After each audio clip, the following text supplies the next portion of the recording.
네.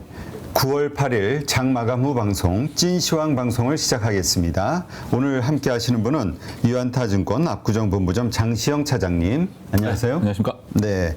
그리고 우리 여러 차례 예고해드렸죠.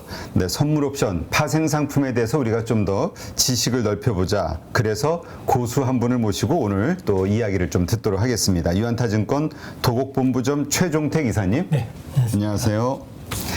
자, 일단 먼저 우리 장시영 차장하고 오늘 시장 한번 정리하고 선물 쪽으로 넘어가죠. 일단은 그 전일에 이제 미국 시장이 생각보다 좀 세게 마감이 되면서 하여튼 뭐 저가 매수가 좀 유입이 된 것 같습니다. 뭐 사실 국제 정세라든지 또는 뭐 우리가 앞으로 예고되는 이벤트들이 뭔가 긍정적으로 바뀔 것 같다라는 그런 전망치들은 없었어요. 다만 이제 시장에서 뭐 금리라든지 환율이라든지 이런 부분들이 유동적으로 조금 흘러가면서 그게 이제 시장에서 지금쯤이면 사도 되지 않겠느냐라는 어떤 그런 저가 매수세가 유입이 된 것 같은데 달라진 것은 아무것도 없습니다. 그러니까 뭐냐면 시장이 시스템 리스크로 인한 어떤 급격한 급락이라든지 그러니까 추세 자체는 하방으로 잡혀졌지만 급락의 어떤 상황이 아니니까 연속적으로 계속해서 막 크게 하락하는 상황은 아니지 않습니까? 그러면 중간중간마다 되돌림을 주는 구간들이 나올 것이고 그때마다 이런 식으로 하루 이틀 정도의 반등이 나올 수는 있습니다. 하지만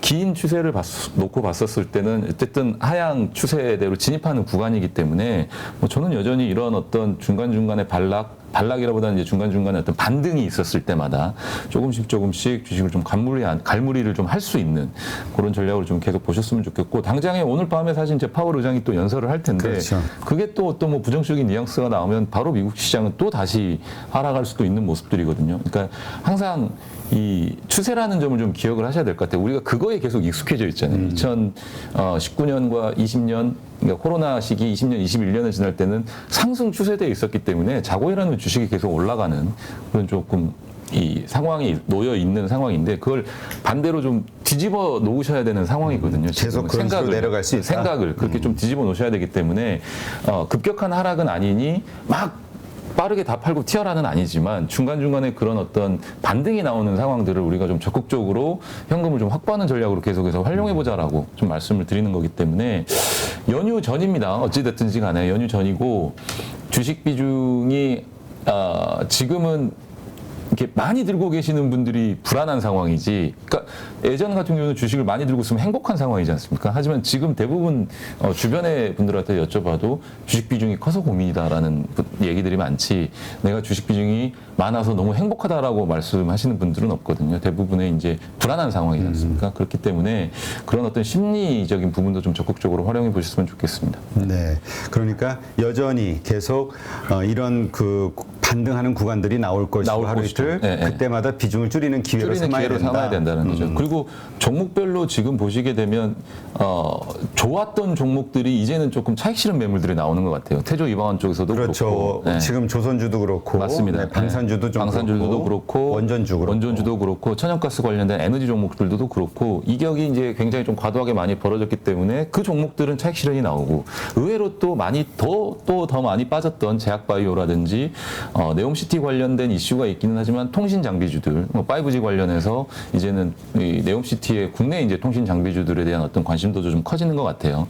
그 관련해서 또 사실은 뭐 이슈가 좀 있는 것 같고, 그래서 우리 시장 같은 경우는 이게 순환매가 조금 빠르게 돌아가는 상황인 것 같으니까 종목에 대한 어떤 매매나 또 기술적으로 분석이 좀 자신 있으신 분들은 충분히 붙어볼 만한 시장이긴 하지만 대다수의 분들은 이제 그런 상황이 아니고 지금 내 주식이 올라가기만을 기다리고 있는 상황이지 않습니까? 네. 그렇기 때문에 내 순번이 왔다. 그러니까 순환매가 돌다가 내 순번이 왔다고 했었을 때는 그런 이 순번을 그냥 넘기지는 마시고 그리고 또 그게 추세를 가지고 이어지지는 않을 것이기 때문에 잘 좀 고려를 하고 고민을 좀 해보셔야 되는 그런 시기인 것 같습니다. 알겠습니다. 어쨌든 계속해서 현금 50% 혹은 40% 이상은 저는 무조건 가져가자. 최소가 30%라고 봅니다. 아무리 못해도 30%는 현금화를 해놓자. 사실 한 30% 정도만 있으면 주식 비중이 한 70% 정도라고 했었을 때 30% 정도만 있으면 그 예를 들면 5개 종목에서 3개가 제가 뭐 많이 물려 있어요. 한 50% 물려 있고 나머지 2개는 언제든지 좀 엑시트가 가능한 상황이다라고 좀 가정을 해보면 그 상황에서 내가 현금 30%가 있으면 3개의 종목 중에 한두 종목 정도는 추가적으로 어떻게 바닥에서 잘 매수를 해가지고 엑시트를 할 수 있는 기회는 나오거든요. 나중에 지금 당장에는 말고요. 근데 그게 없다고 했었을 때는 5개 종목 모두가 물려 있는 상황에서는 시간이 굉장히 좀 오래 걸릴 수 있다라는 거죠. 그러니까 우리가 이제 반복해서 말씀드리지만은 주식을 다 팔자가 아니라 최소한 30%에서 네, 네. 50% 정도의 현금은 최악의 상황을 염두에 두고 계속 확보해 나가자. 확보를 반등할 해나가죠. 때마다. 기회가 계속 주어지잖아요, 시장에서. 네. 네. 알겠습니다. 이제까지 장시영 차장님이 뷰를 좀 시장에 대한 생각을 좀 들어봤고요. 왜냐하면 옆에서 우리 최종태 이사님은 이 사람이 지금 무슨 말을 하고 있지? 이런 얼굴 표정으로 좀 보더라고. 제가 이게 사실 마음에 이게 나는 아닐세. 나는 동의 못하겠네. 사실 오늘 저도 굉장히 부담입니다. 왜냐하면 저의 은인이고 또 심지어 8.15 방송에서도 이분의 말씀을 많이 인용해서 제가 말씀을 드린 적도 많기 때문에 심지어 제가 도움을 좀 신입사원 때부터 지금까지 굉장히 많은 도움을 받았던 저에게는 거의 라이징 스타 하늘에 떠 있는 별 같으신 분이거든요. 사실 한 10년 넘게 알고 지내는 사이지만 지금까지 이렇게 가깝게 앉아본 적도 그러게 처음이에요. 너무 나란히 앉은 거에 어색해하더라고요. 제가 주로 밑에 앉아서 위로 올려다보거나 먼 발치에서 바라만 봤던 분이시기 때문에 좀 저도 긴장이 좀 많이 됐습니다. 알겠습니다. 자, 우리 최종태 기사님, 네. 어떻게 이 시장 상황, 네. 그러니까 지금 다들 이것이 일시적 조정일 것이냐, 예. 아니면 좀 더 하락하는 추세의 중간 반등 구간이냐, 예. 혹은 조정이 있다 해도 많이 있을 것이냐, 아니면 거의 그냥 뭐 횡보 정도로 갈 것이냐, 여러 의견들이 있거든요. 예. 어떻게 보세요, 현재 시장 상황? 제 개인적인 의견은 있는데요. 흔히 이제 파생을 하거나 선물 옵션을 하는 사람들은 이런 말들을 많이 합니다. 예측보다는 대응이다. 그래서 이제 그런 차원에서 제가 개인적인 의견은 시장 상황이 바뀌면 또 언제든지 바뀔 수 있는 부분이긴 하지만 그걸 전제로 하고 네, 제가 현재 시점의 네. 상황을 놓고 봤을 때는 말씀드리면 기본적으로는 이제 금리 상승 기조에서 달러 강세가 나타나서 그게 이제 다른 타국 통화들의 약세가 진행되면서 자산 가치가 하락하는 국면이거든요. 네. 그래서 이 국면이 궁극적으로 전환이 되려면 금리 상승 기조와 달러 강세 국면이 끝나야 된다는 이 대전제가 있거든요. 그런 차원에서 보면 아직은 뭐 시장을 긍정적으로 전망하거나 어느 시점에 좋아질 거다라고 예측하기는 아직 시기적으로 빠르다라고 생각을 하고 있고요. 한 내년 정도 되면 미국의 금리 인상 기조가 마무리될 것이고 또 그때 시점은 뭐 경기 상황이 더 안 좋아졌거나 자산 가치들이 더 하락을 했거나 어떤 다른 상황이 생겼고 마침 또 연준은 높아진 기준금리 때문에 이제 정책 여력이 또 많이 생기기 때문에 그 시점이 돼서 이제 한번 반환점이 되지 않을까 이렇게 저는 생각하고 있고요. 그 전체적인 흐름은 여전히 좀 하락 추세 기조에서 한 번씩 올라오는 그런 상황이지 않겠느냐 하는 이제 장차자 의견에 동의하신다. 동의하는 거 있습니다. 먼저 이 의견을 듣고 그렇죠. 그렇죠. 이게 이제 제가 한 2시간 정도 통화를 하죠. 먼저. 그리고 이제 방송 전에 통화를 좀 하고, 이제 이사님의 의견을, 제 의견인 것 마냥, 물론 이제 의견인 것 마냥이라는 표현보다는 같이 첨부를 해서 공부를 또 하죠. 그래서 이제 그 의견에 좀 뭔가 살을 덧붙이고, 추가적인 제 생각과 함께 같이 이제 공유를 하는 거죠. 다음부터는 살 붙이지 말고 뼈대만 얘기해. 그대로 갖고 올까요? 그냥 다른 거 없이 그대로. 갑자기 또 그 얘기를 들으니까 우리 장시영 차장의 멘탈 훈련을 또 하고 싶어지는 혹독한 훈련을 또 하고 싶어지는. 정말 공부하는 데 있어서 많이 이제 좀 저한테 이제 방향을 제시를 많이 네. 해주시거든요. 네. 파생하시는 분들이 아무래도 이제 그런 거를 잘 본다라고 저도 얘기를 들었는데, 근데 어떻습니까? 물론 대응의 영역이긴 하지만, 예. 그러니까 지금 많은 분들이 걱정하는 게.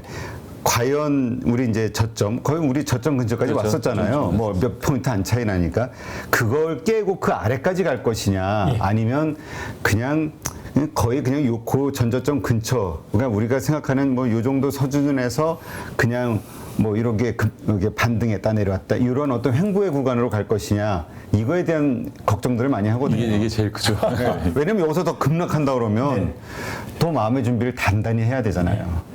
근데 지금 상황으로는 뭐 바닥을 치고 올라간다는 기조는 아니니까 좀 하방에 대한 걱정은 좀 여전히 하셔야 될 그럼 거고. 신저가도 깰 수 있다. 예, 뭐 그런 가능성은 여전히 있는 상황이고요. 그리고 이제 뭐 외국인들 같은 경우는 시장 특히 파생종에서는 단기 대응을 엄청 많이 하거든요. 그래서 이제 뭐 하방 쪽에 수월하게 플레이가 진행된다. 그러면 하방 플레이를 많이 해요. 근데 최근 들어서는 주로 하방 플레이를 많이 하기 때문에 그러한 기조가 바뀌지 않는 이상은 좀 계속 하단 쪽으로 흐를 수 있는 가능성이 있지 않겠느냐 그렇게 생각합니다. 하방 플레이를 한다는 이야기는 네. 계속 하락을 했을 때 돈을 버는, 그러니까 하락에 베팅을 한다. 네. 이렇게 이해를 하면 되겠죠. 예. 그러니까 예를 들어 뭐 선물을 매도해서 이제 시장이 하락하면 또 일정 부분 판매해서 이익 청산하고 뭐 이런 플레이를 하고. 사실 우리 시장 같은 경우는 파생은 거의 외국인들이 쥐락나락 한다라고 보면 되죠. 그렇죠. 그러니까 사실은. 예. 예, 예. 그 전에 바로 요 다음에 우리 촬영하게 될 분도 이창훈 단장님, 저 전에 공무원연금 네. CIU 하셨던 분, 그분 말씀 들어보니까 우리 국민연금이 예전에는 든든한 시장이었는데 예, 지금은 거의 파생 많이 안 해서 거의 외국인 동무대가 돼버렸다 이런 얘기를 하시더라고요. 예. 여기 보면 이게 거래소 코스닥 시장 같은 경우는 개인 점유율이 상당히 높습니다. 보면 코스닥은 한 80% 이상이 되거든요. 현물 시장 예, 말씀하신 것처럼 현물 시장. 근데 이 코스피 200 선물 시장을 보면 유일하게 외국인이 한 60% 이상 이렇게 주도적으로 플레이를 하고 있는 시장이거든요. 그래서 그런 면에서 보면 외국인이 파생 시장에서 영향력이 상당히 크고 그게 또 파급해서 주식 시장에 미치는 영향력까지 크니까 그걸 무시할 수 없는 상황입니다. 우리가 일반적으로 갖고 있는 생각이 외국인들 파생으로 예. 우리가 대항할 세력이 없기 때문에 그냥 자기들 완전히 그냥 앞마당처럼 네. 파생을 통해서 그냥 오르락내리락 마음대로 그 유도하고 그로 인해서 돈을 벌어간다 이런 생각하는데 외국인들이 파생으로 돈을 잃는 경우는 거의 없나요? 제가 그거를 제 나름대로 데이터를 이렇게 좀 요약해서 놓은 건데요. 네. 보면 7월 28일부터 오늘까지 기준으로 보면 네, 데이터 한번 띄워주시죠. 네. 이게 지금 7월 요 전체 28일 창으로 좀 해주세요. 네. 네. 그게 7월 28일부터 지금 오늘 날짜까지 외국인들이 당일 플레이한 평단을 계산을 해서 그날 종가랑 수익이 났는지 손실이 났는지를 비교를 해서 그 손익을 매일 일별로 이렇게 놓은 거거든요. 아, 그래요? 보면 8월 10일에 40억, 8월 11일에 54억. 이렇게 수익이 쭉 이게 플러스가 찍힌 건 다 수익이거든요. 아, 빨간 거는 마이너스고. 예, 마이너스고요. 그러면 이제 7월 28일부터 오늘 날짜까지 보면 한 300억 정도 수익이에요. 개인은 한 평균 단가만 계산해놓고 봤을 그래서 때 오버나잇 이런 거 오버나잇, 일단 제외하고. 계산하기 힘드니까 제외하고 그냥 당일 매매 손익만 놓고 보면 300억 정도 수익은 반면 개인이 한 200억 정도 손실이 나거든요. 근데 이게 이 구간만 그런 게 아니고 역사적으로 작년, 5년, 10년 전을 봐도 항상 이렇습니다. 그래서 대표님 말씀하신 대로 외국인 뭐 흔히들 ATM기다 파생시장을 자기들 마음대로 쥐락펴락하면서 돈을 빼간다. 어느 정도 일리가 있고 또 경험상 맞는 얘기합니다. 그러니까 우리가 시장 방향성, 그러니까 외국인이 살 때 같이 사고 예. 외국인이 팔 때 같이 팔자. 네. 이게 맞는 투자법이라고, 그러니까 승자의 뒷길을 쫓아가자. 이게 맞는 논리기는 하네요. 맞습니다. 맞는데 항상 보면 외국인 팔고 그날 보면 개인이 왕창 사요. 근데 왜 우리는 왜 못 쫓아가죠? 외국인을? 왜 우리는 자꾸 외국인과 반대 포지션을 맨날 지는 게임을 계속 반복적으로 하는 거죠? 그 이유는 또 이제 있는데요. 이 기본적으로 주식시장과 이 매매를 대하는 관점 차이거든요. 개인 투자가들 같은 경우는 대부분 싸게 사서 비싸게 판다라는 그런 고정관념과 투자 이제 기법이 있어요. 그렇죠. 우리 보통 싼 거를 사려고 하죠. 네. 그래서 뭐 이제 대표적인 투자가가 워렌 버핏 같은 경우 싼 주식을 사서 올라가서 제가 가치 막 투자. 팔지 않습니까? 그러니까 그런 경우는 자기가 정한 기준 가격이 있어요. 이 회사의 가격은 뭐 토탈 가격은 1,000억인데 지금 500억밖에 안 되니까 내가 사서 장투하면 언젠가 1,000억이 올 거다. 이런 이 가격에 대한 기준점이 있는데 개인 투자가들 같은 경우는 뭐 상당 부분은 그 기준이 어제의 가격 며칠 전의 가격, 극점의 가격 이게 돼버리니까 그러니까 진짜 그 펀더멘털에 대비해서 싸냐 비싸냐를 판단하는 게 아니라 우리는 그냥 얼마 빠졌으니까 네. 싼 거야라고 생각하는 예. 이게 이제 잘못된 거다. 그렇죠. 그런 식으로 접근을 하다 보니까 주가가 떨어지면 이거 싸졌네 해서 사기 시작한다는 거죠. 그리고 사기 시작하다가 결국 그 회사가 만약에 뭐 사양 산업으로 접어드는 기업이다. 그러면 계속 빠져서 나는 그 주식을 갖고 그 주식과 함께 그냥 영원히 잠겨버리는 그런 상황이 생기는 거거든요. 그래서 주식의 가격을 싸다 기준을 어떤 관점으로 보느냐에 따라서 이제 그 매매 플레이가 차이가 나는 거예요. 그 말씀을 들으니까 그 가치 투자의 대부로 한국의 워렌 버핏으로 평을 받는 그 서준식 교수 전에 그 어디지 신한금투 아니 신한 파리바 신한 BNP 파리바 신한 BNP 파리바 그 부사장 CIO 하셨던 분 이분이 그런 얘기를 하셨거든. 자기는 가치 투자자는 떨어지는 칼날을 잡는다. 근데 그냥 저는 많이 떨어지는 주식, 근데 지금 말씀을 들어보니까 그분은 나름대로 그 기업에 대한 가치를 정해놓고 가치 밑으로 떨어지는 경우에 무조건 떨어지는 칼날을 잡는 거지 우리가 생각하는 것처럼 많이 빠지는 주식에 대해서 잡는 게 아니었구나. 지금 이게 딱 연결이 되네요. 네, 맞습니다. 그래서 그게 제가 하나 왜 떨어지는 칼날을 대부분 잡지 말라고 하는데 왜 그분은 잡을까 생각했는데 보니까 기업 펀더멘털에 대한 조사가 이미 끝나고 그 미칠 경우에는 잡아나간다. 개인 투자 같은 경우는 이제 기업 펀더멘탈이나 이런 가치들을 좀 전문적으로 자세히 파악하기는 좀 막상 어려움이 있다 보니까 가격 기준에 매매를 하다 보니까 그런 이제 매매 패턴이 나오게 되는 거죠. 네, 그런 차원에서 우리가 외국인을 좀 만약에 그 승자이들을 좀 쫓아가는 매매를 한다 했을 때는 우리가 뭘 보면서 외국인과 함께 같은 방향으로 갈 수 있는 거죠? 이제 제가 개인적으로 이제 파생 매매를 하거나 시장을 볼 때는 가장 기준으로 삼는 게 외국인들 선물 매매를 가장 많이 기준점을 삼고 있습니다. 삼고 뭐 외국인들이 선물을 좀 공격적으로 사는 날은 뭐 웬만해서는 시장이 빠지지 않거든요. 반대도 비슷하게 나타나고요. 현물 같은 경우는 개별 주식 같은 경우는 최근에 보면 이제 외국 주식도 외국인 수급들이 꽤 많이 들어오고 나오고 하는 것들이 보이거든요. 근데 이제 실제로 외국인들 수급이 있는 부분도 있고 이제 CFD라고 이제 차익 결제 계좌들로 그렇죠. 이제 매매를 하는 계좌들도 그게 이제 프로그램 비차익으로 잡히면서 외국계 매수 매도로 잡히거든요. 검은 머리 외국인.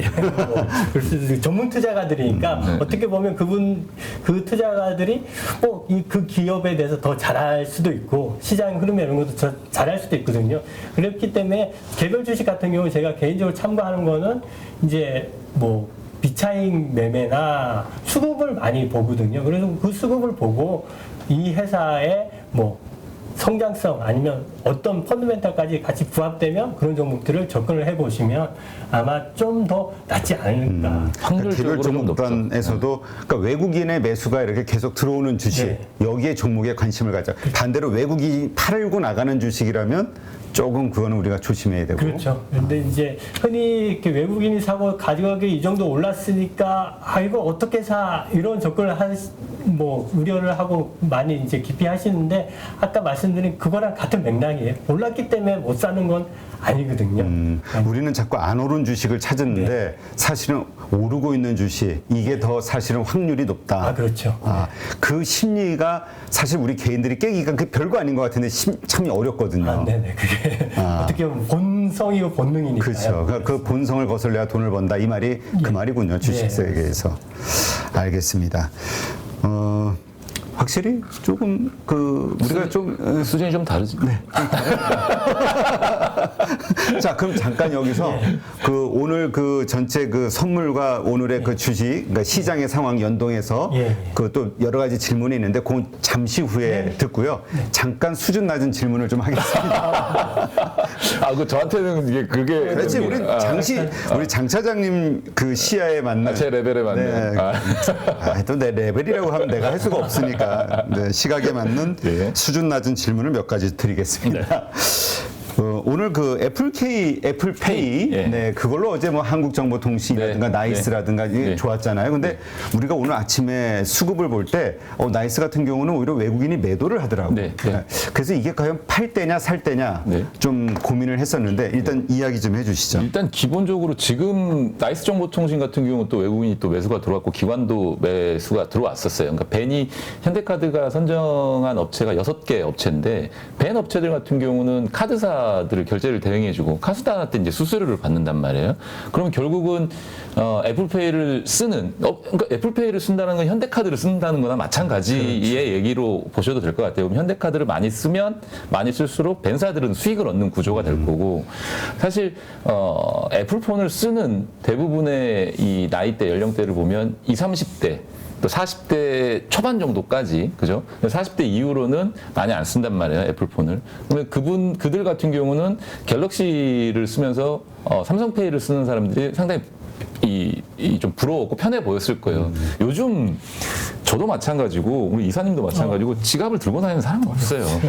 현금을 쓰는 사람은 없고 대부분 카드를 쓰는데 예를 들면 애플폰, 저는 이제 갤럭시 폰이긴 하지만 이게 제 폰이 이제 제 명의가 아니라서 사실 이제 이렇긴 한데 카드를 이렇게 이제 가지고 다니는 경우가 많단 말이에요. 이것조차도 이제 불편한 거죠. 그러면 휴대폰 하나만 있으면 결제가 되는데 그 2030과 3040 세대들 같은 경우는 이제는 핸드폰만 있으면 뭐 편의점이라든지 뭐 마트 이런 데 이제 개별적으로 이제 수요가 많은 곳들 그런 곳부터 이제 이 서비스가 시행이 되다 보면 결국은 그거에 대한 이 결제액 자체는 계속해서 더 늘어날 걸로 저는 보여져요. 그러면 현대카드를 우리가 살 수는 없잖아요. 현대카드는 그렇죠. 비상장 회사고 아직 상장이 또 안 돼 있는 회사이기 때문에 그러면 결과적으로 현대카드를 많이 쓰면 벤사가 이익을 보니 벤사들 쪽에서는 충분히 좀 골라볼 만하다라고 저는 판단이 들거든요. 그러면 그러니까 애플페이에 대해서 현대카드가 진행하는 거니까. 현대카드가 진행을 하니까 이거 현대카드가 벤사 6곳을 선정을 했고 그중에 이제 상장된 곳이 2곳이니 저는 뭐 나이스 정보통신과 그다음에 한국정보통신 같은 경우는 당장에는 급등했고 또 그거에 대해서 매도가 좀 나오면서 차익 매물이 좀 나오는 거잖아요. 그러면 앞서 이제 이사님이 언급했다시피 이제 기업 분석을 해야겠죠. 얘네들이 적정 밸류에 도달했었으니까 거기서는 팔자라고 나왔을 거 아니에요. 근데 그렇죠. 적정 밸류 미만으로 또 떨어지는 경우가 있을 거란 말이에요. 차익 매물이 나오면서. 근데 예를 들면 어제 종가 대비해서 지금 뭐 6%가 빠졌다. 그러면 이제 어제보다 6% 빠졌으니까 나는 추석 끝나고 사야지라고 생각할 수도 있지만 이게 우리 일반적인 생각일 개인들의 수도 있단 생각이죠. 말이에요. 이거는 추세가 탔다. 거래량도 붙었으니까 붙어야지라고 생각하기보다는 현재 이제 한국정보통신의 시가총액이 5천억인데 애플페이로 인해서 벌어들일 수 있는 수익이 얼마 정도고 기존의 매출액 대비해서 얼마 정도가 늘어날 것이며 그러면 시가총액 밸류는 얼마가 더 커져야 되는지에 대한 분석이 끝난 상태에서 가격을 정해놓고 그 가격대 미만이거나 그 가격대 부근이면 순차적으로 매수를 해보고 연말 이후에 상황을 좀 살펴보면 좋겠죠. 그런 식으로 좀 접근을 하시면 저는 이게 이제 12월부터 서비스가 시작된다고 하니까 사실 당장에는 무조건 한국정보통신이나 나이스정보통신 이런 벤사에게는 실적이 애드업이 될 거라는 거는 뭐 이게 분명한 사실이거든요. 근데 그게 얼마만큼이 애드업 되느냐는 기업 가치가 어느 정도만큼 상승 여력이 있다라는 거는 이제부터 이제 공부를 해봐서 접근을 해보셔야 될 것 같아요. 저는. 네. 그리고 그런 경우에 이제 외국인은 사는지 파는지까지도 어느 가격대부터 만약에 많이 빠졌어요. 근데 외국인들이 이 가격대에서 사네라고 했는데 그 가격대가 내가 공부한 가격대랑 비슷하단 말이에요. 그러면 자신감을 가지고 조금은 단기 매매든 아니면 중장기 매매든 해보실 수 있는 이 하나의 어떤 이슈가 생긴 거잖아요. 근데 그냥 지나가는 이슈로 생각할 건 아닌 것 같고 애플을 전체적으로 우리나라에서 쓰는 사람들의 퍼센테이지 비율이 거의 30% 정도가 된단 말이에요. 근데 애플페이에 대한 욕구를 가지고 있는 소비자층은 20, 30대, 30, 40대가 훨씬 많으니 오히려는 제가 봤을 때는 좀 성장성이 조금 있을 수 있다라는 좀 평가를 좀 해보고 싶습니다. 정확하지는 않지만 어쨌든 지금 데이터로 보면 HTS로 보면 어제는 외국인이 72,800주 정도 샀지만 네. 오늘은 97,900주를 네네. 매도했단 말이에요. 네. 그러니까 이게 만약에 우리가 이제 외국인을 추종한다라고 하면 네. 외국인은 여기서 차익 실현을 하는구나. 이 이상의 주가로 안 보는구나. 이런 식으로 생각을 해야 된다. 일반적으로는 단기적으로는 그렇게 볼 수가 있겠죠. 그러면 이게 얘네들이 외국인들이 어느 정도까지 차익 매물을 돈을 쏟아내는지도 확인을 좀 하셔야 될 필요가 있죠. 네, 알겠습니다. 그러니까 우리가 자꾸 이런 종목에 대한 섹터에 대한 이야기를 하는 건 지금 우리 태조 이방원으로 표현되는 주식들이 이제 흔들리고 있으니 네. 요 추석 연휴가 끝나고 난 다음에 우리가 어떤 주식에 그나마 좀 트레이딩 관점으로 아니면 뭐 좀 앞으로 장기적인 관점에서 가지고 갈 만한 주식이 뭐냐를 이제 찾는 거니까. 순환매가 계속해서 이루어지니 그렇죠. 네, 그런 부분들이 있죠. 그런 차원에서 BH, 네. LG 이노텍 네. 이제 아이폰에 대한 기대감들로 맞아요. 움직일 거 아니냐. 맞습니다. 요것이 얼마나 더 갈 것이냐. 이게 제가 예전에 뉴프렉스를 한번 말씀드린 적이 있어요, 방송에서. 그래서 뭐 PCB 관련해가지고 한번 말씀드렸었는데, 뉴프렉스는 그 당시에는 이제 아이폰 관련 수혜주는 아니었었단 말이에요. 근데 최근에 이제 그때 당시에 제가 말씀드렸던 이슈는 삼성전기가 카메라 모듈용 PCB 사업을 철수를 했단 말이에요. 근데 그 수혜를 이제 뉴프렉스가 다 받을 것이기 때문에, 그래서 사실 1, 2분기 실적은 좋았습니다, 뉴프렉스가. 그리고 저도 털렸습니다, 사실은. 왜냐면 2분기 실적 발표하고 나서 주가가 좀 눌러버렸거든요. 너무 많이 눌리다 보니까 일부 차익 실현을 거의 못 먹고 저도 털렸는데, 다 매도가 나가버렸죠. 근데 그 이후로 9월이면은 이제 제가 말씀드렸던 그때 두 번째 이슈인데, 메타에서 나오는 오클루스 XR 기기용 카메라, 신제품이 출시가 된단 말이에요. 그 카메라용 또 PCB를 뉴프렉스가 담당을 해서 이제 솔벤더로 선정이 돼서 이제 담당을 하게 되는데, 그렇게 됐을 경우에 뉴프렉스가 얻어갈 수 있는 이슈가 이제는 아이폰 출시와 더불어서 9월에 XR 기기 출시까지 또 겹쳐진단 말이에요. 그게 또 시장에서 인기몰이를 끌게 되면 주가는 추가적으로 더 올라갈 수도 있는 여건이 만들어져 버린 거고, 세 번째가 현대기아차와 폭스바겐에 우선적으로 차량용 반도체를 납품하기로 돼 있습니다. 근데 또 교묘하게 뉴프렉스에 또 호재가 된 게 포르쉐가 또 상장한 이슈가 또 있어 버렸단 말이에요. 그래서 이 세 가지 이슈가 어떻게 보면은 이게 다 뉴프렉스에게 호재로 겹치면서 주가가 좀 급등을 했어요. 오늘은 좀 이제 차익 매물이 좀 나왔죠. 9% 가까이 좀 급락을 하면서 나왔는데, 그거 말고 저는 그 주식들은 너무 급등했으니까 일반적으로 우리 개인 투자자 여러분들이 좀 고민을 하고 있고 많이 가지고 있는 종목 중에 LG이노텍에 대한 자신감을 좀 봤어요. LG이노텍이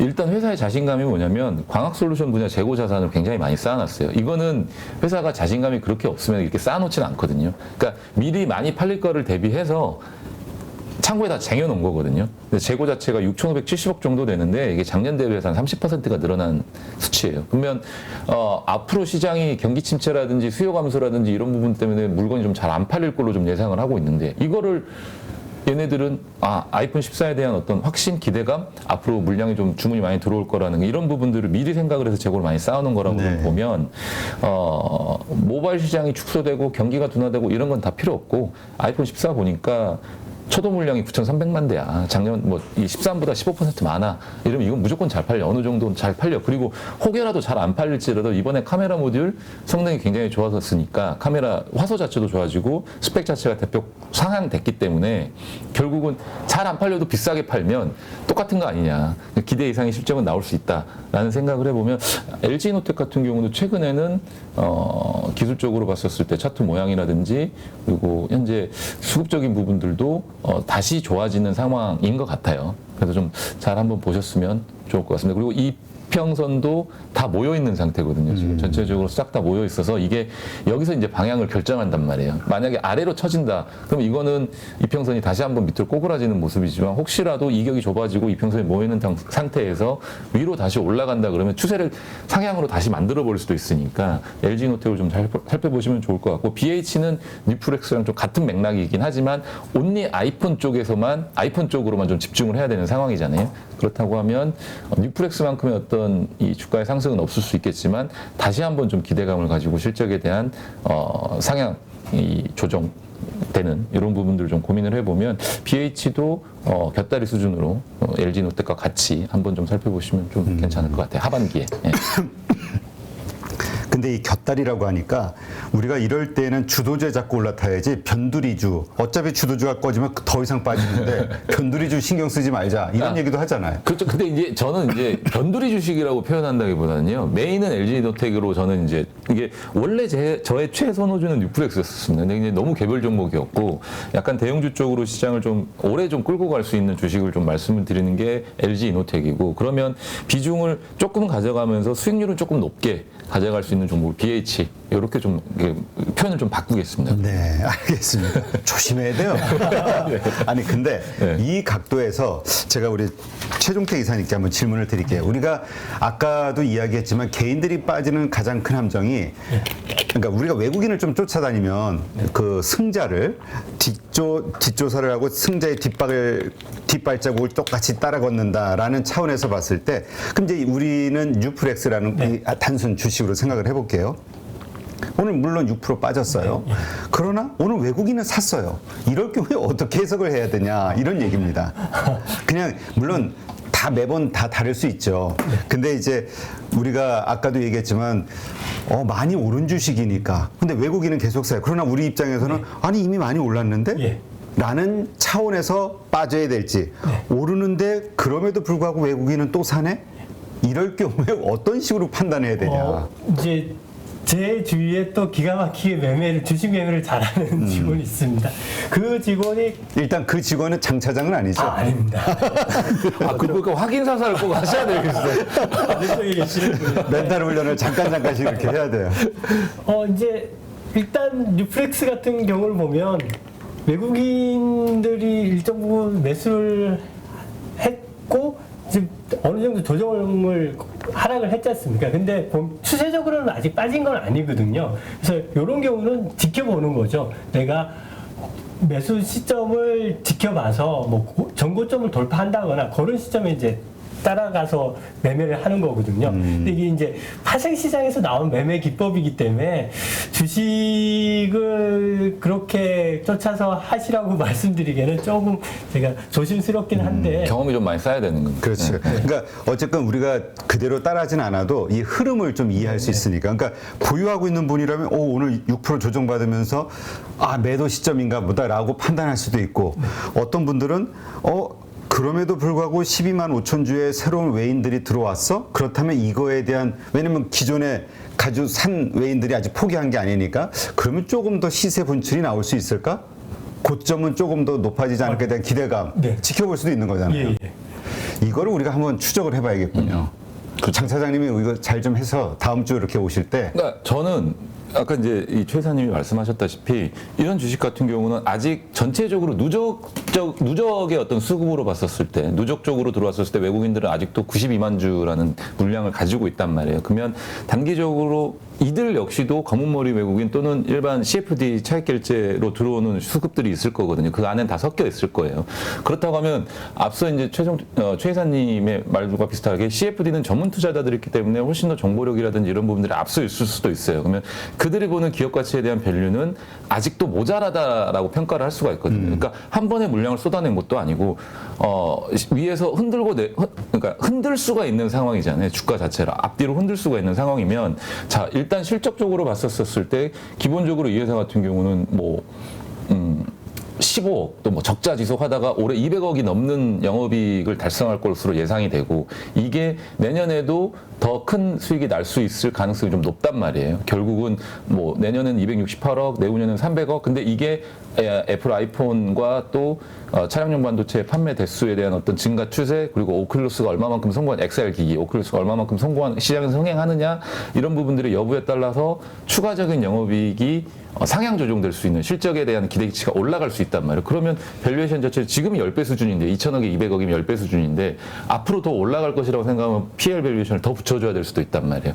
그러면 거기서 이제 기업가치 평가를 나는 얼마 정도까지 보고 있다라고 판단을 했다면 뭐 예를 들면 얘는 다른 애들 옛날에 뭐 BH라든지 인터플렉스 이런 애들 처음에 PCB 관련해가지고 좀 수혜를 받았을 때 20배, 25배까지 받았는데 이 회사도 그 정도 수준까지는 받을 수 있는 거 아니야? 2, 3년 정도의 물량이 확보가 되고 그만큼의 팔 수 있다라고 하면 지금보다는 얼마만큼 업사이드 밸류가 남아있을 거다라는 판단이 들었을 때는 이격 조정이라든지 이런 부분들을 충분히 활용할 수가 있는 거죠.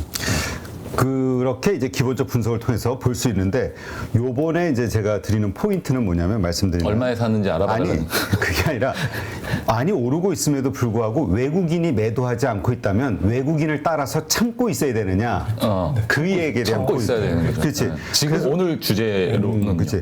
그래서 우리가 승자의 뒤를 쫓아가야 되는 매매법에 대해서 하는 이야기니까 왜냐하면 우리가 5일 날 그런 얘기를 했거든요. 민재기 팀장이 시장이 아침에 제2의 뉴플렉스 해가지고 이제 아까 우리 장시영 차장하고 똑같아. 그래서 어떤 다른 들 오른 새로운 어떤 주변 그 관련주를 이제 찾아서 이야기를 했단 말이에요. 그리고 그 다음날 내가 뭐라 그랬냐면 그 다음날 22%가 올랐잖아. 뉴플렉스가. 뉴플렉스가. 그냥 뉴플렉스를 하지. 더 사시죠?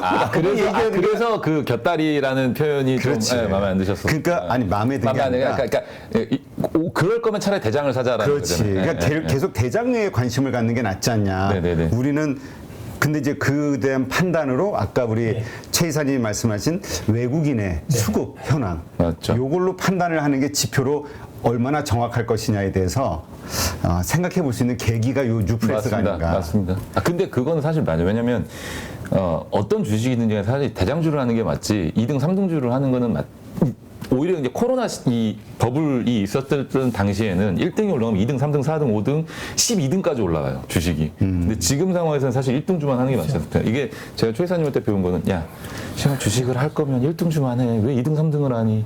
이런 얘기를 제가 많이 들었었기 때문에. 주변에 그 주식 잘하는 직원이 있다고 그러셨잖아요. 예. 그분은 주도주만 하나요? 그렇죠. 이제 흔히들 그것도 개인의 좀 성향이 있는 거예요. 그렇죠. 판정이거든요. 생각에 오류인데 주도주가 이만큼 올라가는 걸 보고 얘와 관련된 주식들을 사면 이만큼 올라갔기 때문에 얘네들이 덜 올랐기 때문에 심리적으로 좀 사기 쉽고 안정이 되는 거거든요. 근데 주식시장에서 심리적으로 안정이 되면 그만큼 수익률을 까먹는 것밖에 안 되거든요. 그 위험 자산에 우리가 투자하면서 그렇죠. 안심을 예. 하려고 하는 게 문제가 있는 거네. 그런 거죠. 그래서 이제 저 PBR, 저 PER 이런 주식들을 많이 찾아서 투자하신 분들이 있는데, 근데 그게 올바른 투자 방법이면 시장에 저 PER, 저 PBR 주식은 존재하지 하면 안 되는 거죠. 계속 사줘야 왜냐면 되니까. 사서 올라가서 수익을 나고 사라져야 되는데 그 주식들이 항상 남아 있다는 거는 그거는 시장을 이기는 투자 방법은 아니라는 거. 대신 리스크를 줄일 수는 있죠. 그러니까 지금 우리가 매번 반복적으로 나오는 게 이 구간 동안 외인과 기관이 산 주식과 개인의 수익률을 비교하면 항상 외국인은 수익이 높았고 우리는 계속 마이너스란 말이에요. 예. 그러니까 이 기본 바탕에는 우리가 선택하는 주식의 특징이 바로 말씀하신 싼 거, 덜 오른 거, 안 오른 거, 혹은 고점 대비 좀 빠진 거, 이런 거를 찾다 보니까 이런 건. 예, 마음이 편한 거. 마음이 편한 주식. 이런 거. 그거 좋은데 마음이 편한 주식을 주식. 찾다가는 그렇죠. 계속 마음만 편한 거죠. 아니, 마음도 안 편하지 마이너스. 계속 마이너스가 나니까. 그래서 우리가 이번 이 뉴플렉스 사례로 우리가 이걸 사고 투자하고 이게 아니라 요거의 흐름, 외국인의 매수와 매도와 연결해서 뉴플렉스의 주가가 어떻게 변동이 되는지를 한번 추적 관찰해 보는 것도 좋은 수업이 될 것 같아요. 맞습니다. 네. 네. 마무리가 잘 됐네요. 아름답게. 아름답게.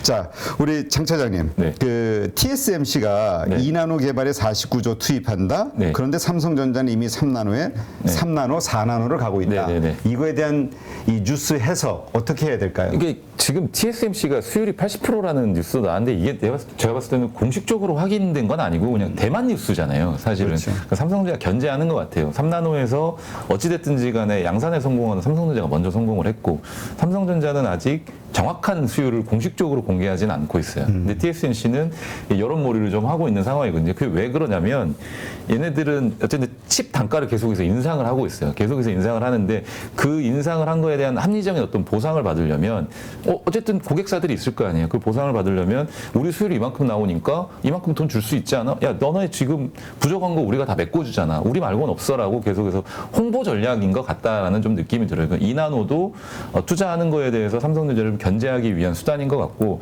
아직 역시 삼성전자는 이나노에 대한 어떤 계획이나 이런 부분들을 발표는 하진 않았어요. 그래서 저는 개인적으로 이 상황이 삼성전자한테 좀 유리해지는 상황 같아요.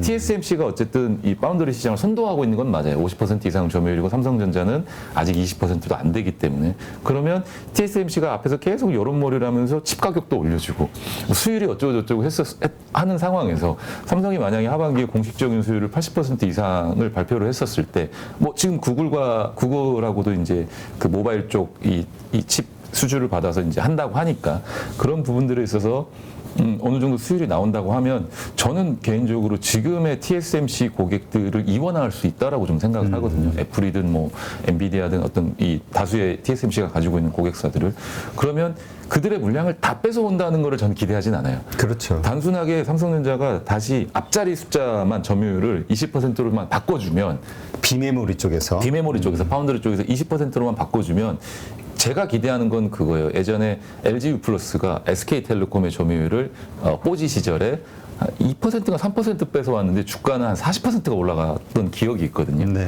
그러니까 지금 어찌됐든 이간 TSMC의 점유율을 삼성전자가 뺏어갈 게 한 5% 정도만 뺏어오면 되는데 그거는 칩 가격도 다 올려놨겠다. 5%만 뺏어왔겠다. 그거에 대해서 수익성이 좀 좋아지면 이 시장에 대한 어떤 그 심리 이게 엄청나게 큰 모멘텀으로 작용을 하면서 주가 상승이 좀 빠르게 이루어질 수 있는, 그러니까 기대감만 계속 커지는 거죠. 뭐 사실 기대감이 커지고 나중에 실적이 안 나온다 한들 그 중간에 우리는 뭐 충분히 엑시트할 수 있는 상황만 만들어질 수 있으니까 그런 걸로 삼성전자 그리고 국내 IT 하이닉스도 사실은 파운드리는 하긴 하지만 좀 그렇죠. 미미하니까 삼성전자가 아직까지는 주로 8인치 쪽으로 좀 미미하긴 하니까 삼성전자에 대한 어떤 개인 투자자, 그러니까 우리 가족 여러분들도 사실 고민이 많고 저 역시도 고민이 많단 그렇죠. 말인데 반도체 소부장이 네, 있어서. 근데 지금 기대할 수 있는 거는 디램 쪽의 어떤 수요 회복을 기대하는 것보다는 차라리 파운더리 시장 쪽에서 모멘텀이 확 좀 살아나서 다시 한번 좀 이쪽으로 좀 분위기를 좀 끌어올 수 있는 상황이 좀 만들어졌으면 좋겠고 그거를 삼성전자는 아무것도 하고 있지 않은데 TSMC가 해주니까 저는 좀 오히려 고마운 느낌이 좀 든다라는 거죠. 그렇다면 이 삼성전자의 무거운 상황에서 그렇죠. 이 비메모리 쪽이 어쨌든 좋은 어떤 현상이 벌어진다고 했을 때 우리가 가장 일선으로 봐야 되는 소부장 주식들은 어디가 있습니까? 저는 저기 뭐죠? 잠깐만요. 갑자기 생각이 났는데 동진 세미캠 일단 제일 최우선적으로 좀 비메모리 쪽에서 동진 세미캠 좀 일단 최우선적인 종목으로 보고 있는데 이게 우리 가족 여러분들도 그렇고 예전에 그 오스템 임플란트 그 횡령 사건 관련해가지고 동진 세미캠에 대한 센티멘탈이 굉장히 좋지는 않거든요. 근데 저는 반도체하고 같이 더불어가지고 2차 전지 사업까지 이제는 가시성이 좀 보이거든요. 이 회사의 단점은 딱 하나면 IR을 하지 않는다는 거 그 하나뿐이에요. 우리가 실적이나 이런 부분들을 예측할 수밖에 없으니까. 그래서 주가도 좀 많이 안 오르고 있는 상황이긴 한데 결국 실적으로 그게 돌아와 준다고 한다면 그리고 삼성전자 파운드리 사업이 3나노가 수율이 나왔다고 했었을 때는 EUV 장비 관련돼 가지고 동질세미캠에 대한 어떤 이 니즈도 분명히 필요하거든요. 삼성전자 입장에서 동질세미캠이 가지고 있는. 그러면 저는 동질세미캠의 실적 그리고 그 삼성전자 파운드리 사업 모멘텀과 관련해서 같이 엮어서 좀 갈 수 있다라고 좀 생각을 해요. 네. 혹시 이거와 관련해서 다른 의견 있으신가요? 의견 없습니다. 없으세요? 네. 삼성전자 얘기 있잖아요. 안 돼요. 삼성전자는 주주들이 너무 많아서 제가 부정적으로 보시나 보죠? 네? 부정적으로 보시나 보죠? 아닙니다. 의견이 없어요. 삼성전자는 아니, 제가 삼성전자 말고 네. 삼성전자의 비메모리 반도체 쪽은요? 파운드리 쪽이 좋아진다고 했을 때 예. 가장 수혜를 크게 받을 수 있는 소부장 주식은 네. 어디라고 보시는지. 제가 잘 모르겠고요. 장 차장 얘기해. 알겠습니다. 동진세미캠은 그렇다면 다시 한번 크로스 체크를 해봐야겠군요. 농담이에요. 세미캠이라고 얘기를 해주시고 그랬어요. 그 주식 잘하는 직원한테 네, 제가 좀 크로스 체크 좀 해서 연락 좀 주십시오. 동진세미캠이 맞는지. 네, 알겠습니다. 아니 애초에 이럴 거면 그냥 전화 연결을 하세요. 여기서. 아니 또 우리가 우리 장 차장의 심장을 쫄깃하게 만드는 재미가 있잖아요. 잘 하십니다. 아니, 이렇게 잘 하십니다 하시는데 그 말에 힘이 별로 없으신데요? 네. 좀 강하게. 네. 장 차장이 잘하는 분야. 우리 그동안 계속 이렇게 케어를 해주셨으니까 예. 어떤 쪽이라고 생각하세요? 자기 소신이 있고요. 그 소신을 강력하게 어필할 수 있고 그 생각대로 액션을 옮기는 부분은 뭐 제가 본 친구 중에 그 소신대로 움직인다. 소신이 강한다. 예. 근데 그 소신이 잘못된 거면 그거에 우리 따라가면 잘못된. 근데 예, 제가 말씀드리면 네, 그러니까. 소신이 본인한테 나오는 게 아니고 주변에 잘하시는 분들한테 나오는 거예요. 객관적으로 데이터 정리를 네, 해서. 정리를 해서 차장님? 네, 맞습니다. 그러니까 귀가 열려 있어요. 저는 이게 어떻게 보면 그게 장점이자 단점이라고 좀 생각을 해요.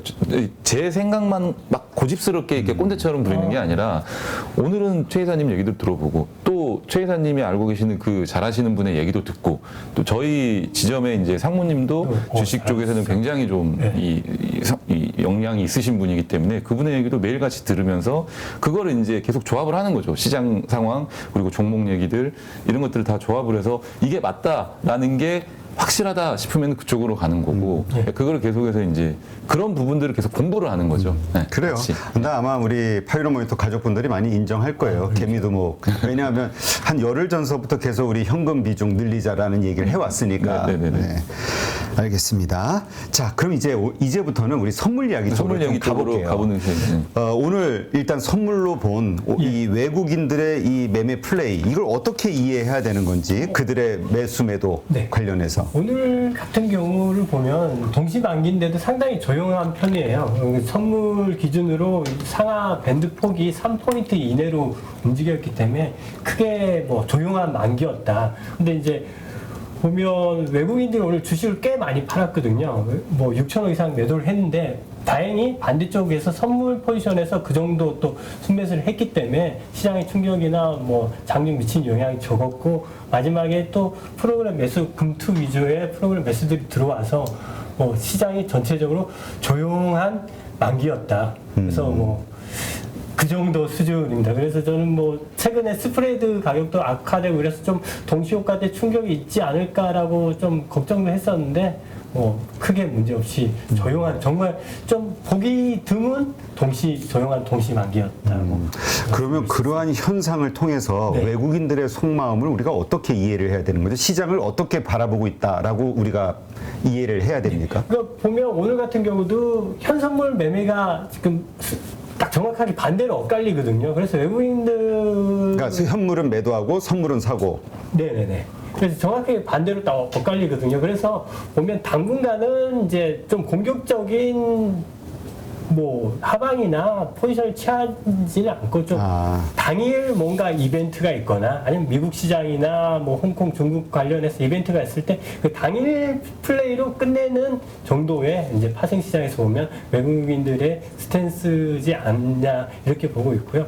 현물 시장은 뭐 크게 좀 뭐 적극적으로 주식을 사거나 하지는 않는. 계속 이제까지처럼 그냥 네, 예. 선물을 통해서 그렇죠. 선물 매수 매도를 통해서 그냥 거기에서의 시세 차익만 네, 네. 아까 그래도 뭐 수백억 그렇죠. 얻었으니까 예. 수익을 예. 그렇군요. 최근에 그 선물하고 이 현물하고 좀 백오데이션 시장이 좀 며칠 지속되다 보니까 거기에 있어서 현물이 좀 고평가돼 있다고 생각을 해가지고 오늘 현물이 좀 매도가 많이 나오고 선물 매수가 좀 들어온 이렇게 좀 봐도 되나요?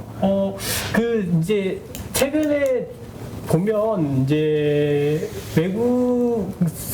이제 베이시스 같은 경우도 이게 전체적으로 상승할 때 좋아지고 하락할 때 좀 안 좋아지거든요. 근데 지금 최근 들어 지수가 빠지면서 어떻게 보면 4월물, 12월물하고 스프레드는 그렇게 좋지는 않았어요. 그래서 뭐 그걸로 시장이 좀 괜찮아질 거다 뭐 이렇게 얘기하기는 좀 아직은 시상적으로 시상적으로. 어렵지 않나. 일단 그러면 그러니까 외국인들은 아직까지도 시장을 그러니까 상승할 거다 하락할 거다 이거를 갖지 않은 그냥 중립적인 예. 또 앞으로 벌어지는 상황에 따라서 내가 대응하겠다 이런 정도로 이해를 하면 그 될까요? 정도의 스탠스라고. 그러면 이번에는 우리가 사실 이제 주식 투자를 하면서 우리 선물 동향도 우리 이제 전문가분들은 잘 그걸 가지고 또 시장을 해석을 하시잖아요. 외국인들이 어떻게 움직일 것 같아. 이걸 이제 우리가 좀 배우고 싶은데 그러기 위해서는 선물 매수, 현물 매도, 혹은 선물 매수, 현물 매수, 뭐 둘 다 매도 이런 것들을 통해서 뭘 읽을 수 있나요? 어떻게? 좀 배우는 차원의 기초적인. 네. 그러니까 이제 외국인들은 선물을 거의 투기적으로 매매를 해요. 그러니까 외국인이 선물 매도하면 시장이 내려갈 거라고 생각하고 매도하는 거고 선물을 매수하면 올라가고 뭐 단기적으로 좀 반등할 거라고 보고 매수를 하는 거거든요. 그래서 외국인들 선물 매매는 그냥 액면 그대로 받아들이는 게 가장 좋고요. 그러니까 선물을 매수한다면 시장 올라가는 쪽에 베팅했구나. 예. 매도한다 그러면 내려가겠구나. 네. 그런데 이제 외국인들이 그렇게 공격적으로 선물 매매를 할 수 있는 이유가 뭐냐면 금융투자 쪽에서 그 수급들을 다 받아줘요. 이 말씀이 잘 이해가 안 되거든요. 네. 그렇죠. 그러니까 아까도 말씀하셨지만 외국인들이 선물을 매도하려고 하면 누군가 사줘야지 매도를 그렇죠. 하지 않습니까? 근데 실제로 예전에는 선물을 크게 하는 개인 투자자들이 꽤 많았어요. 이러면서 몇천억씩 운영하는 개인 투자자들이 많았는데 지금은 그렇게 많지는 않거든요. 근데 그 반대 수급, 그래서 예전에는 외국인하고 개인하고 치고받고 싸우는 게임들도 많이 있었는데 지금은 외국인 혼자의 동무대인데 그 동무대가 계속 유지가 되고 수익을 내려면 받아준 쪽이 그렇죠. 있어야 되죠. 그쪽이 이제 대부분 금융투자, 그러니까 증권회사들이 그 역할을 많이 해요. 그러면 쉽게 생각하면 외국인들 선물 파는 거를 증권회사, 금융투자에서 매수를 하고, 근데 외국인은 선물해서 돈을 버는데 그럼 금융투자는 손실이 나야 되는 거 아닌가? 그렇죠. 그렇죠. 근데 실제 선물에서는 손실이 나거든요. 아까 그 보여드린 금융투자가 그걸 사면서 네. 외국인이 승리하게 되는 거니까 예, 예. 결국 산 쪽에서는 금융투자는 손해를 보는 손해를 거군요. 보는 거죠. 선물로는. 네네. 투기적으로 개인도 또 그렇죠. 포지션을 반대. 봤는데 보면 외국인이 300억이 수익이 났고 개인이 220억 정도 손실이 났는데 그럼 100억은 누군가 손실이 난 거지 않습니까? 그렇죠. 그게 이제 금융투자나 아니면 차익거래하는 쪽에서 이제 선물 쪽에 손실이 난 거거든요. 그러면 금융투자가 선물 매번 손실 나면서 하는 게 잘 이해가 안 되지 않습니까? 그렇죠. 근데 알고 보면 금융투자는 증권회사는 어떻게 보면 수수료 장사지 않습니까? 그러니까 수수료 장사를 하는 회사인데 이렇게 적극적으로 투기적인 매매는 절대 하지 않아요. 왜냐하면 그렇거든요. 그래서 이 선물 포지션 쪽에 반대에는 이 주식 포지션들이 다 연계되어 있는 거죠. 껴 있는. 예. 그러니까 금융투자는 선물로 쉽게 얘기해서 그거 외국인이 의도하는 대로 다 따라주면서 네. 그거와 연계되는 주식에서 수익을 낸다. 그렇죠. 그러니까 이제 외국인이 선물을 팔면, 그러니까 이제 선물을 팔게 되면 적정 이론 가격보다 아래로 파는 경우가 많거든요. 네. 베이시스. 그러면 이제 금융투자는 그걸 사고 선물을 삼과 동시에 주식을 팔아버려요. 그러면 선물 사고 주식을 파니까 실질적으로 이 금융투자는 손익에 대한 이 주식을 사면서 동시에 확장이 되거든요. 네. 그래서 얼마만큼 움직여도 금융투자는 그 차익만 먹는 거지 다른 이제 손익 변동이 없거든요.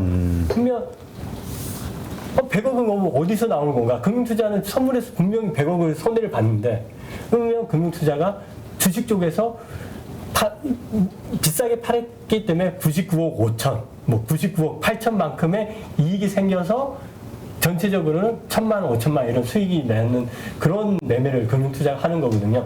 그러면 주식을 금융투자가 팔면 누가 사느냐? 개인이 사준. 개인들이 사는 거거든요. 그래서 결국 보면 외국인이 선물로 벌어가는 돈은 한 60-70%는 개인 투자가들이 선물 투자를 하면서 손해본 돈. 그리고 한 30%는 이 금융투자가 중간에서 이렇게 다리를 놔서 개인 투자가들이 주식에서 손실 본 돈이 이 외국인한테 흘러 들어가는 거거든요.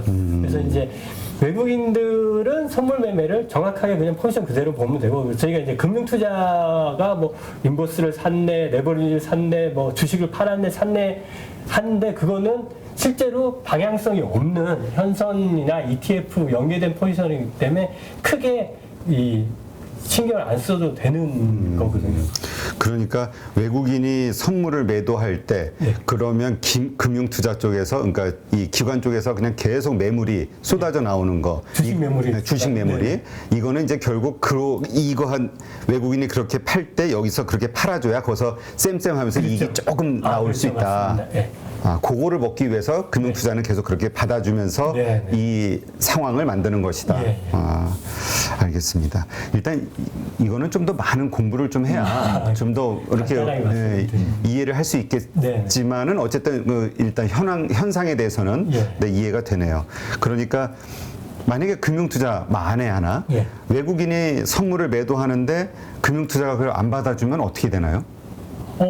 그런 케이스는 이제 선물 만약에 안 받아주면 선물이 이론가 밑으로 한참 많이 떨어지겠죠. 그렇죠. 시장가로 계속 매도가 나가니까. 네. 개인 투자가들 소수나 이런 데서 이제 한참 떨어지다가 또 청산을 하려고 하면 또 위로 한참 이렇게 비싼 가격으로 변동이 좀 커지겠네요. 예. 그렇게 되면 이제 주식 그 시장이 파생 시장이 더 이상 유동성 자체가 줄기 때문에 플레이를 하지 않고 도태되는 경우가 많습니다. 아, 네. 그게 이제 원활하게 금융 쪽에서 금융투자, 그러니까 증권사 쪽에서 네, 그걸 해주니까 예. 파생시장이 유지가 되고 그와 연계된 뭐 현물시장도 다 이렇게 활성화가 되는 거고 외국인들의 돈이 들어오는 것이다. 예, 예. 그래서 이제 작년 5월에 미니 선물 같은 경우가 증권사 LP들 거래세를 면제를 해줘서 그전에는 미니 선물이 상당히 많이 거래가 됐었거든요. 그래서 차익 거래 이런 것들도 동시효과 때 미치는 영향들이 많았었는데 그걸 거래세를 과세하면서부터 이제 뭐 유동성도 줄어들고 이러면서 많이 줄었어요. 그러니까 만약에 코스피 시장도 금융투자 그 역할을 하지 않는다 그러면 코스피 선물도 많은 부분 줄어들고 시장이 도태되겠죠. 네, 알겠습니다. 그러니까 금융투자가 그걸 받아주는 게 우리가 개인 투자 입장에서 이거 자꾸 받아줘서 이렇게 물량이 현물 쏟아지게 만들어. 그러니까 물량이 자꾸 때리니까 기관에서 매도하니까 주가는 빠질 수밖에 없으니까 이제 원망한단 말이에요. 기관 왜 이렇게 팔아 이렇게. 근데 그것도 그 하나의 금융 시스템의 하나로 그냥 우리가 긍정적으로 봐야 되는 건가요? 아니면 이건 그 실력이 부족한 거거나 아니면 그 뭐라 그래야 될까? 그 어떤 그 수익을 내기 위한 좀 그런 행위에서 이 시작이 되는 어떤 그런 정도로 봐야 될까요? 이게 복잡해지면 해질수록 주식에서 수익 내기는 어렵긴 하거든요. 만약에 선물 시장이 없다고 하면 주식이 더 단순하고 좀 더 쉬웠을 거예요. 그래서 그런데도 불구하고 이 시장이 있고 이 상당부 유동성을 또 주는 효과가 생기거든요. 그래서 없어져 버려라 이거 그냥 시장 없애라 이런 생각보다는 좀 잘 관찰해서 나한테 유리하게 이렇게 좀 활용하는 게 중요할 것 그러니까 우리가 시장을 힘이 없는 쪽에서는 누가 그런 얘기 하시더라고요. 그 커다란 외국인이라는 거대한 유람선이 지나갈 때 그 파고에 예. 맞설려고 하면은 그건 무너지는 거고 전복되니까 그냥 쫓아가는 정도. 네. 그러니까 이런 식으로 시장을 이해하고 그 외국인들의 이런 방향대로 우리가 좀 따라가려는 전략을 세우는 게 오히려 낫다. 수익률 면에서. 이렇게 이해하면 되겠네요. 네, 네. 한번 다음에 또 모시고 좀 이렇게 차분차분하게 네. 이 선물에 대한 이해도를 좀 높여나가면 오늘 이야기하신 것을 아마 더 많은 분들이 이해하실 수 있을 것 같아요. 그래요. 어려워하시는 분들이 있을 거예요. 백오데이션이 뭐지? 막 이런. 그렇죠. 원래는 그런 부분들까지 좀 세세하게 차익 거래가 뭐지? 네. 비차익 거래가 뭐지? 막. 한 번 더 제가 이렇게 하셔가지고 싹. 네. 오늘 오른쪽 그 하트가 마음에 들어요. 저를 얘기 하고 있어요. 네, 알겠습니다. 계속 예뻐해 주시기 바랍니다. 네. 자, 그러면 오늘 방송은 여기서 마무리하도록 하고요. 마지막으로 우리 한 말씀, 우리 8일만 이제 추석도 오고 하니까 네. 한 말씀씩 해주시죠. 일단 우리 가족 여러분들 항상 감사드립니다. 그리고 추석 연휴 앞두고 그래도 시장이 오른 상황에서 좀 마감이 돼서 그래도 연휴 때 마음 편하게 조금 즐거운 한가위 보내실 수 있을 것 같고 그 연휴 때는 뉴스 보시지 마세요. 신문 뉴스 보시지 마시고 가족들과 함께 하시고요.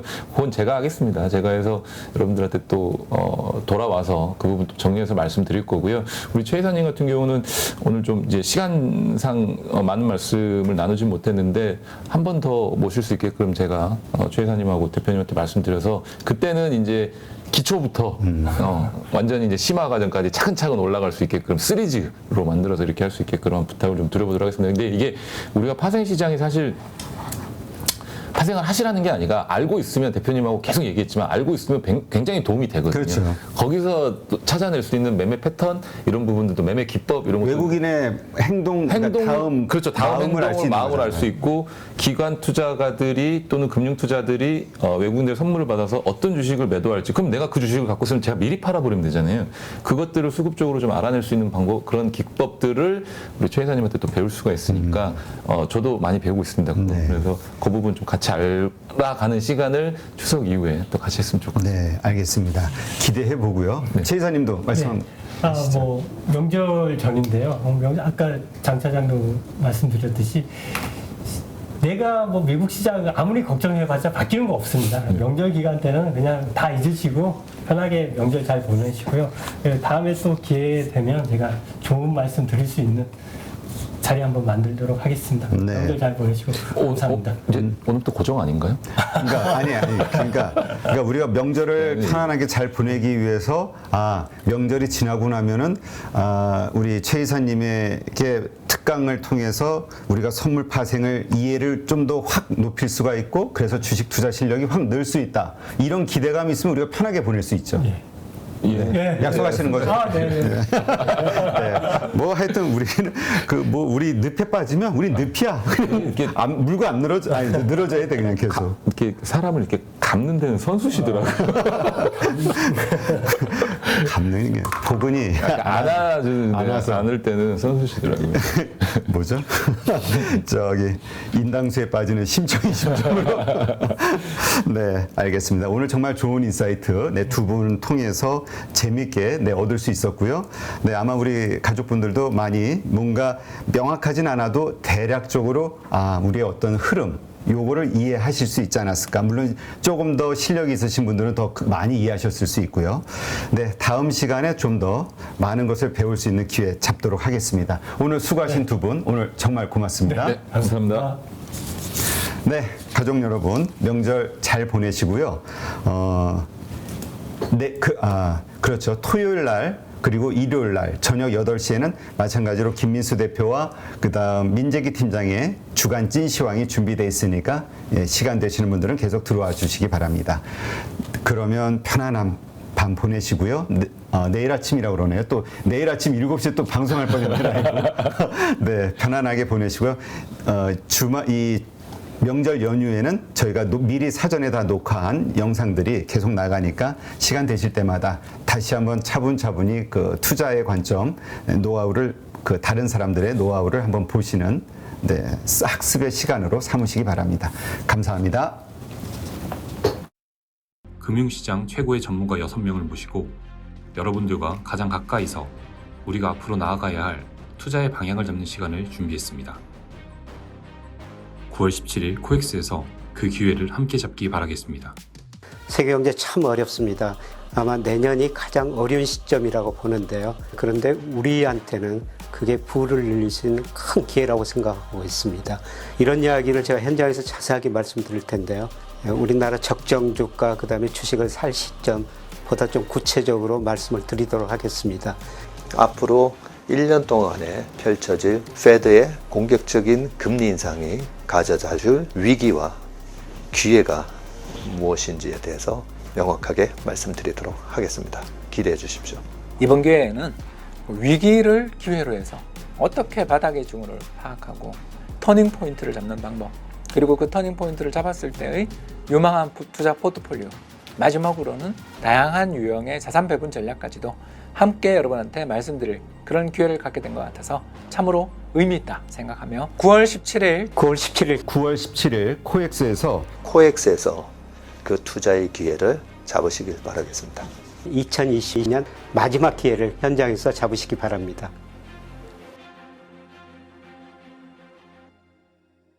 네, 우리 815 모니터 가족분들이 정말 좋아하시는 분들이죠. 그리고 우리 채널에서도 자주 나오셔서 가지고 있는 인사이트, 투자의 노하우를 아낌없이 풀어주시는 그런 분들입니다.